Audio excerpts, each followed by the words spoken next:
ঈদ উল আজহা 2024 উপলক্ষে আমাদের জাতীয় ঈদগাহের প্রস্তুতি কার্যক্রম আমি পরিদর্শন করলাম আমাদের কর্মকর্তাবৃন্দ সহ, এবং আমরা ইনশাআল্লাহ, যদিও আমরা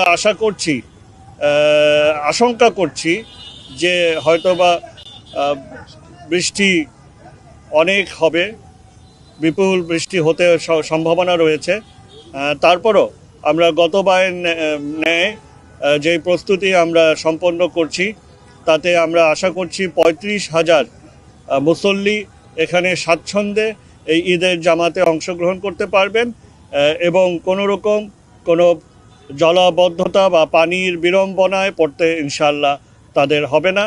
এবং আমরা আশা করছি যে মহামান্য রাষ্ট্রপতি গতবারের ন্যায় এবারও ঈদের জামাতে তিনি স্বয়ং অংশগ্রহণ করবেন এবং ঢাকাবাসীকে আমি অগ্রিম ঈদের শুভেচ্ছা জানাচ্ছি।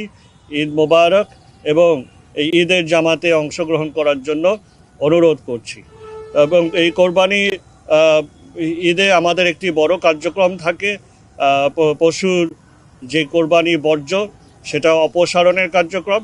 আমরা ঈদের দিন দুপুর 2টা থেকে ইনশাআল্লাহ সেই কার্যক্রম শুরু করব এবং আমরা এটাও আশাবাদী যে গতবারের ন্যায় সফলতার সাথে ইনশাআল্লাহ আমরা 24 ঘন্টার মধ্যেই সকল বর্জ্য অপসারণ করতে সক্ষম হব এবং ঢাকাকে একটি পরিষ্কার পরিচ্ছন্ন নগরী হিসেবে আমরা সকলের জন্য উপহার দিতে পারব।